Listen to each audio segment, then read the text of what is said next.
ساری زندگی ہمارے نبی عید قربان پر 2 قربانیاں کرتے تھے، 2 چھترے،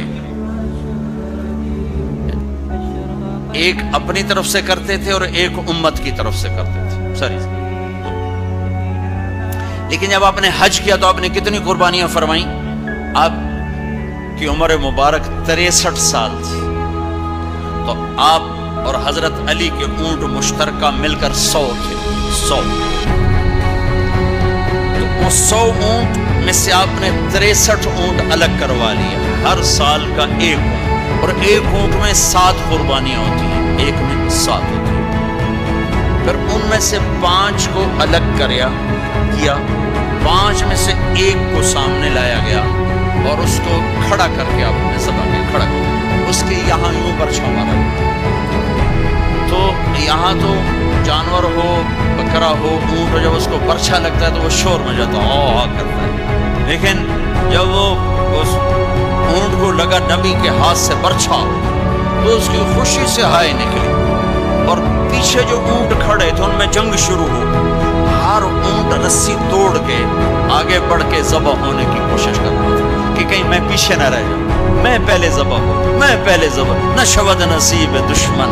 کہ شود ہلاک تیغت، سر دوستاں سلامت کے تو خنجر آزمائی، ہم آہوں آنے سہرا سر خود نہاد برکب و امید آن کے روزے بشکار خواہی آمد، کہ آج سارے جنگل کے ہرنوں کو انتظار ہے،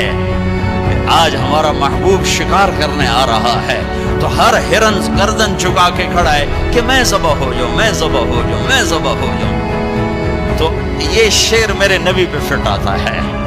کہ سارے اونٹوں میں جنگ شروع ہو گئی اور ہر ایک کا زور تھا میں ذبح ہو جاؤں، میں ذبح ہو جاؤں۔ آپ نے 63 اونٹ ذبح فرمائے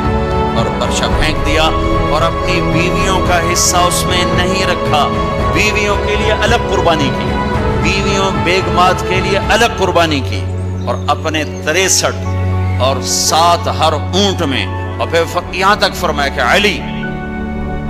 جو گوشت بنائے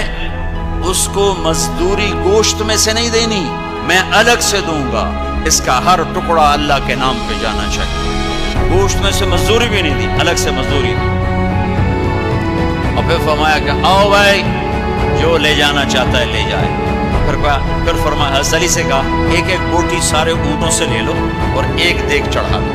تو وہ ایک ایک بوٹی سارے اونٹوں سے لے کر دیگ چڑھائی، پھر آپ نے اس کے پکنے کا انتظار کیا، جب وہ تیار ہو گئی تو پھر آپ نے حضرت علی نے چند اور صحابہ نے مل کر اس کا گوشت کھایا، شوربہ پیا، اور پھر اس کے بعد آپ طواف زیارت کے لیے تشریف لے گئے۔